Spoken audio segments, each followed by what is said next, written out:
I've been redesigning one of my websites and I need to check the contrast for the text color on the background color, and I just want to make sure that my color palette is flexible and accessible. So we're going to create this check contrast tool. All we have to do is paste in our foreground and our background color, and we can see it is not working the best. So if we go in and change the background color to more black, then we can see, hey, we've got a lot more contrast and it's passing all of the standards. Let's build this. All right, so we've got our brand new fresh script. It's just called checkcontrast.sh, and I've got our boilerplate right up at the very top, just telling the computer that, hey, this is a bash script.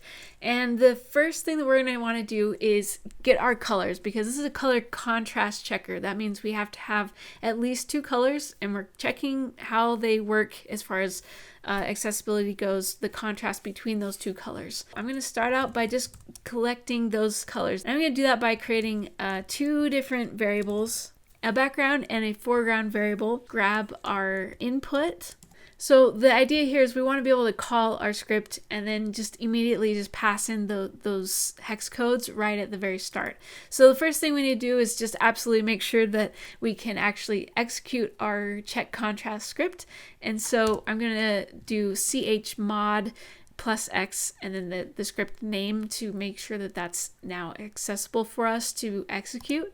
And it is, so that's great. So now the next thing we have to do is we're going to call it by doing the / and then check contrast.sh.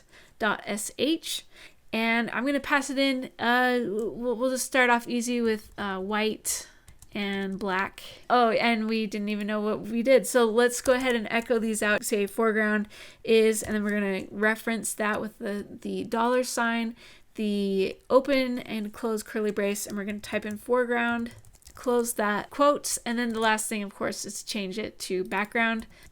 Just like that. So then let's save and run this again, and perfect. So we are getting the input straight from calling it, which is awesome.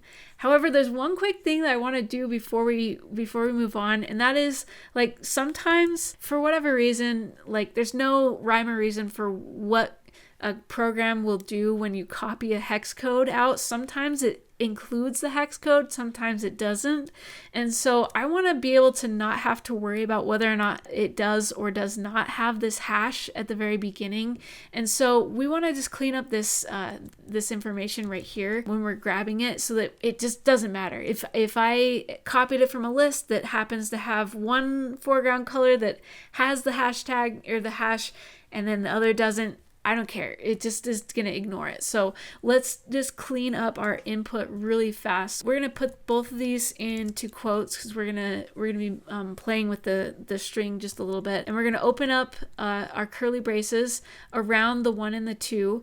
And then what we're going to use is just a quick pattern replacement. And so we're going to start it off with these double slashes. We're going to be looking for that hash, and then we can replace it with nothing. So if I wanted to replace it with something else, like, I don't know, a T for some reason, the letter T, it would look for that hash and replace it with the T. But we don't want it, we just want it to actually just go away because we don't even need it for our API even. This is going to help us just quickly get rid of that, and we can check this by rerunning it. We're going to rerun it with that same hash at the very end there. And now you can see we've got just consistent inputs. So if you want to explore that just a little bit further, check out this video. That should be just fine for our purposes for this script. The next step is to go grab that WebAIM API URL. And I've actually got it copied over here. So what we're doing here is I'm setting this variable equal to the API endpoint that they have given us. And all it's doing is saying the foreground color goes here in this URL parameter, the background color goes here, and then it just adds this little API at the very end. So we need to actually now get that information from WebAIM, and we're going to do that with a curl call. So I'm going to create another variable so that we can have it, and I'm going to set this equal to, we're going to actually express this, so we're going to run the curl call and then have all of that set into result as a variable. So I'm going to use curl, we're going to use -s, and I'm going to put in that API URL inside of quotes And we need that $sign as well so that we can actually evaluate what's inside here and place that all in here. So all we're saying is, hey, let's visit this and grab that information and save it as a result. And now we're able to just echo that out so we actually know what is happening. So if we save that and go back here, run this. Oh, and that's my bad. So we don't want the curly braces. We actually want parentheses.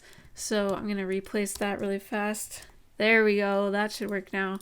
Let's rerun that. Yes, okay. So now that's working. We can grab this. This is the result. Obviously, we don't need these anymore, so let's go ahead and comment these out. So I'm going to comment that. And we now have our result for what happens when we match the white with the black hex code.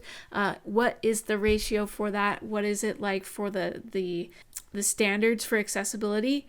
They're all passing, of course, because it's very contrasty. It's the most contrast you can get, right, is white and black. We can grab this though, because this is not super human readable. So yeah, obviously our script is now checking the contrast, but it's not very useful. So I'm going to just paste that in here so that we can practice what we want to format things as, and then translate that into our script. Because I like to be able to just kind of work things through step by step, especially when we're doing formatting. What I'm seeing is that we don't need these brackets anymore. They serve no use to us as humans. And also these double quotes are everywhere, but there's nothing that makes them special for formatting purposes. Like, yes, the commas are important because it says, hey, here's a collection of information, right? And then the next one, and then the next one, and they're all separated by commas. That does carry some importance for formatting, but these quotes definitely don't. We definitely don't need them. We definitely don't need the brackets either. So I'm just gonna start cleaning this up, and we're gonna do this all right here on this echo line. There's a little utility that we can use called TR. And it has a -D, a delete flag. And this just makes it really easy and fast to just clean up that string here that we've got. We don't need those two curly braces, and we also don't need the quotes. And so if I do that and I hit save and rerun this, now we can see, okay, that's working a little bit better. So I'm going to copy that back over here.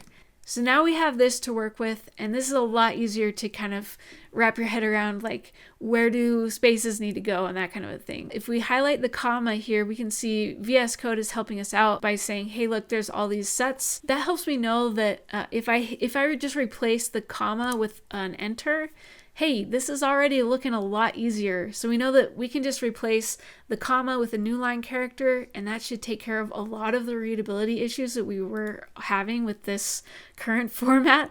And so we can use the sed utility, SED, to help us with that. And so with sed, let's open up a string, and we're going to set a little pattern here. So we're going to start off with S/G. We want it to be G because it's going to be global, so we want it to just do all of this and don't just stop it at one comma, for example. Inside of this, we're going to look for a comma, and then we want it to replace that comma with the /n character, the new line character. So I'm going to do one more of these forward slashes, then we're going to do the character that we actually want it to be replaced with. So the /n, the \n is the new line character, comma is what we're looking for, this is what we're replacing the comma with. So if I hit save, if we go back here and hit enter, now we can see this is starting to look so much better. It's really easy to read now compared to all of this stuff right here.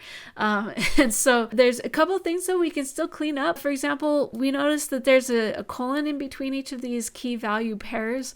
And so we can make this look just a little bit nicer and put it kind of in two different columns so that the AA, AAA, all those standards can be on the first column, and then whether it passed or failed on the second column, making it super easy to scan. So we're going to use awk to be able to help us out with that. So AWK, and awk has a F, capital F flag that helps us to find a certain like delimiter, basically is like somewhere where you can cut that string in half, right?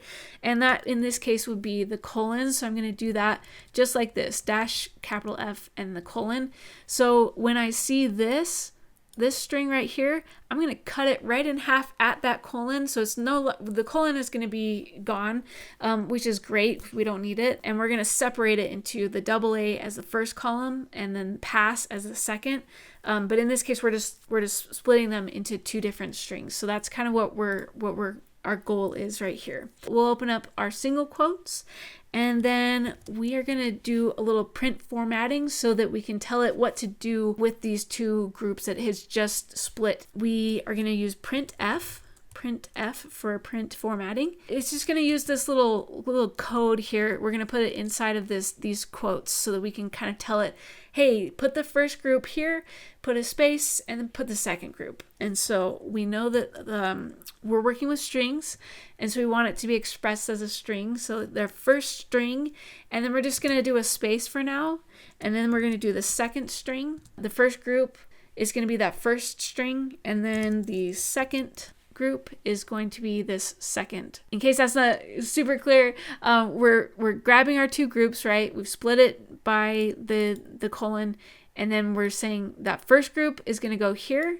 and then the second group goes here, and we're passing that in. So if I hit save just like this, we should see, there we go.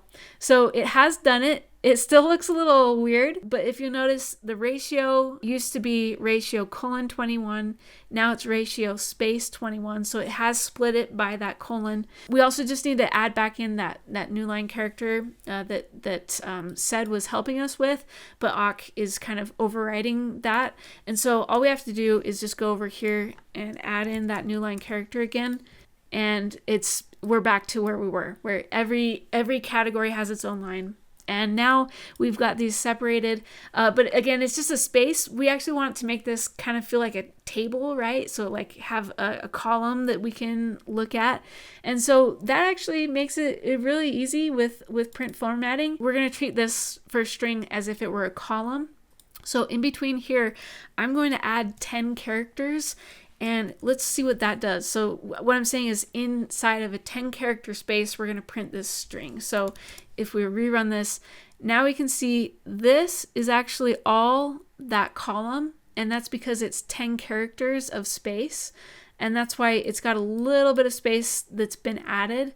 And it is, of course, now right aligned. By default, that's what we get with this. And so this is technically okay. It's not the best for English readers because English is a left to right language. And so our eyes get really fatigued faster when we have to consistently start in different places on the left-hand side. Other languages, this may actually be the preferred way to do this. So if this works for you in your language, then feel free to stop there. I'm going to add a hyphen or like a minus sign right after the percent and before the 10, and that's going to left align all of these in that column, and that makes it again easier for me to read and to scan because we've got a consistent starting line on this left side. So this absolutely works just great.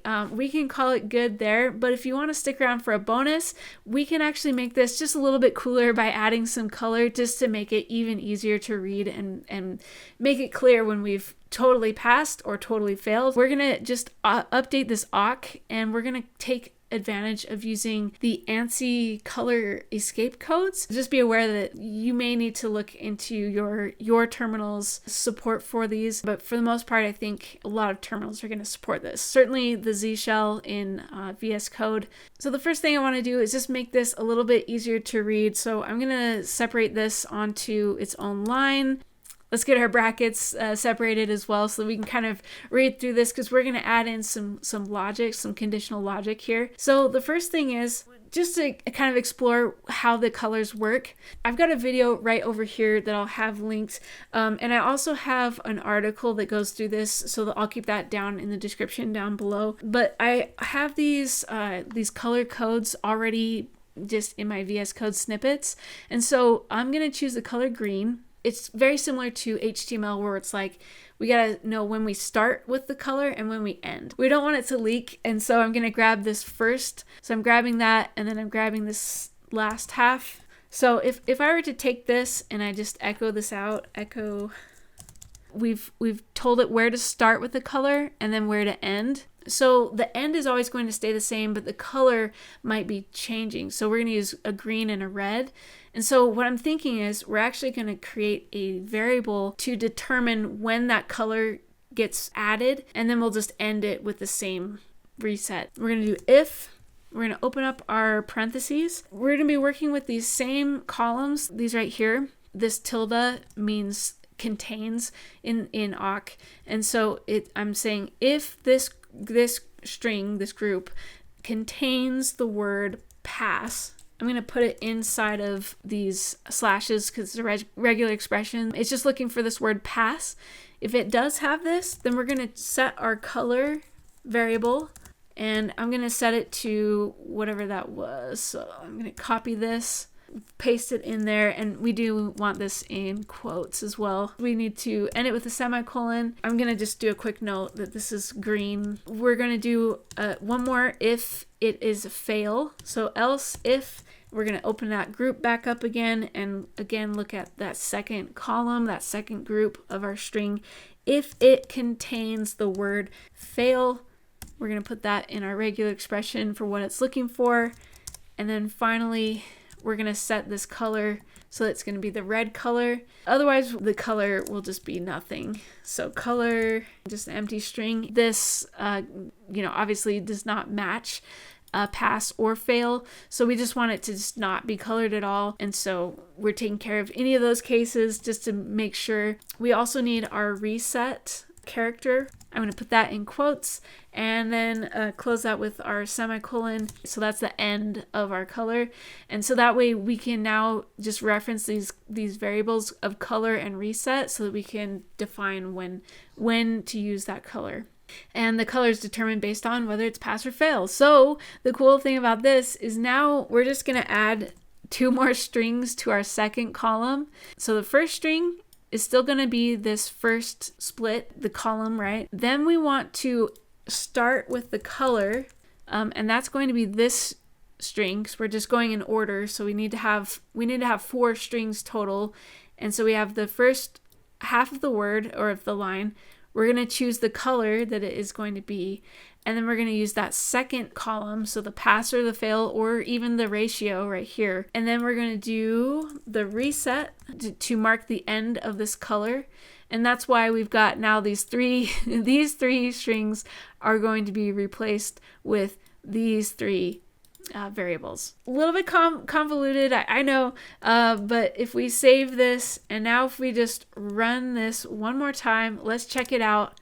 Hey, that's looking real nice. Super pro. We've got this pass. Now we can test out different things like, I don't know, 158E. It's just really nice to be able to have that color to just even emphasize like, hey, this really isn't a great color for text. Probably should look for something else. I think that's a green. That definitely not a good idea. Let's try that out on maybe against black instead. And we can see, hey, that green, this is actually a pretty good contrast on black. And so we know that we shouldn't be using that on white backgrounds. We can totally use this for text on black backgrounds. This is going to be just really nice for me to be able to have right on hand, to be able to work with my website projects, things that I'm always wanting to check on accessibility for. If you want to learn a little bit more about accessibility, go ahead and follow me over to this video right here. But thank you so much for joining me. I'll have the code and all of this stuff in the description down below. So thanks for following along, and we'll see you on the next one.